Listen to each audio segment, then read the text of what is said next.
நேயர்களுக்கு வணக்கம். இன்றைய நேர்காணலில் மூத்த பத்திரிகையாளர், அரசியல் திறனாய்வாளர் திரு தராசு ஷாம் அவர்கள் இருக்கிறார். அவரோடு பேசலாம். வணக்கம் சார்.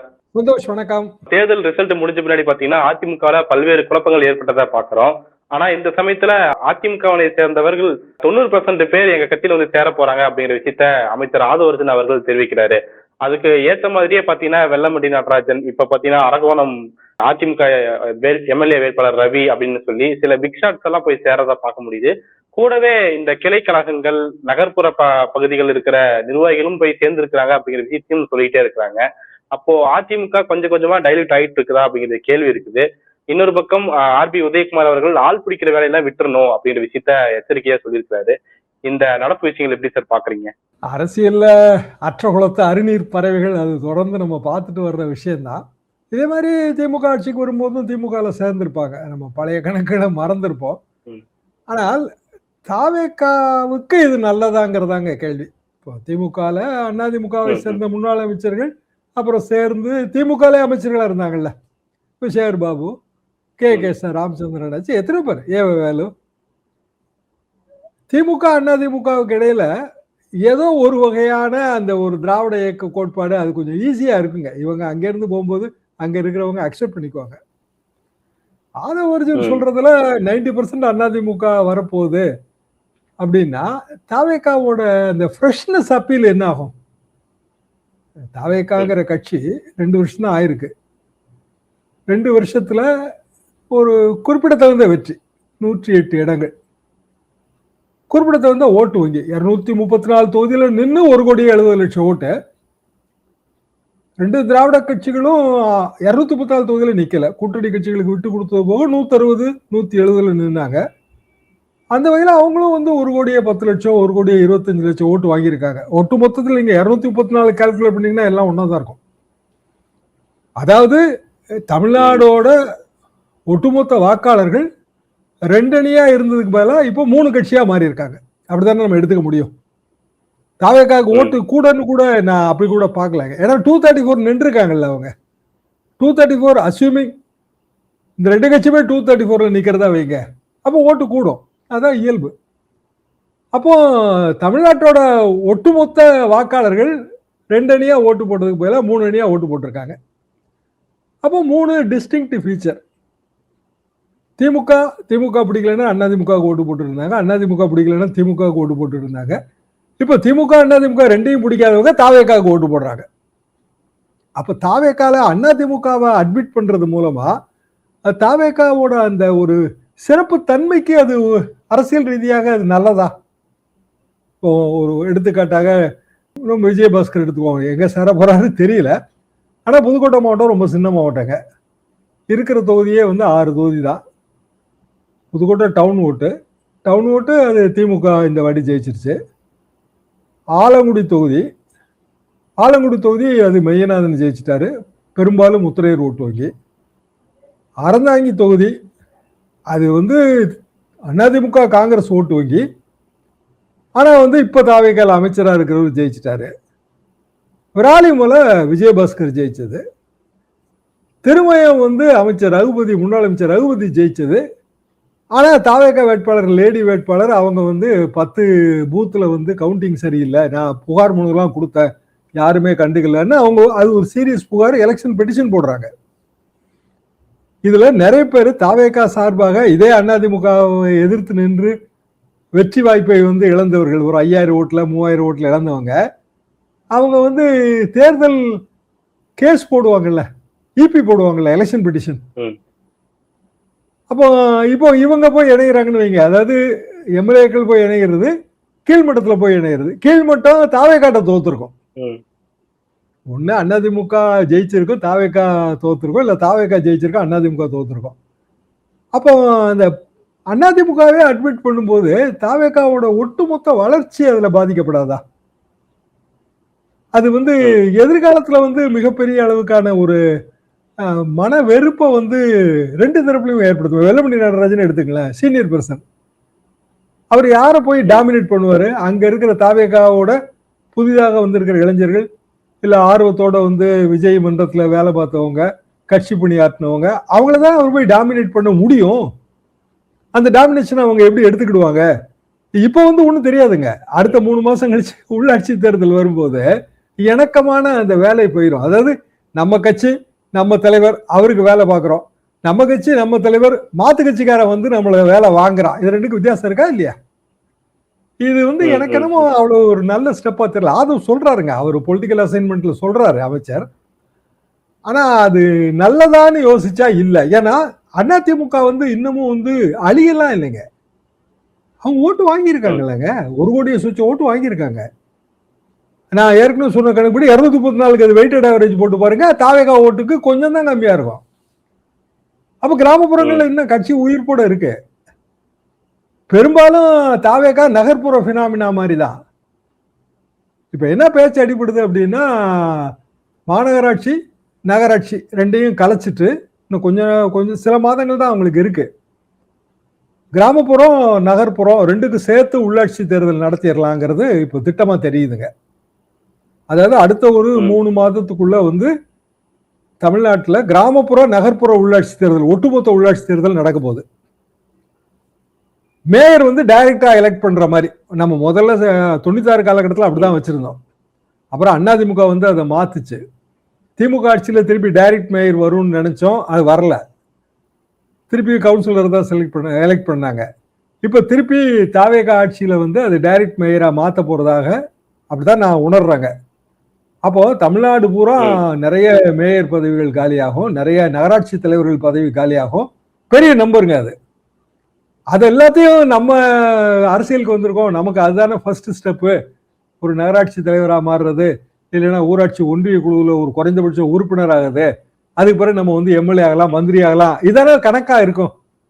அப்ப திருப்பி இதே பழைய கோஷ்டியே வந்து அங்க உட்கார்ந்தா இவங்க கணக்கு என்ன ஆகும்? புதிதாக வந்திருக்கிறவங்களோட கணக்கு என்ன ஆகும்?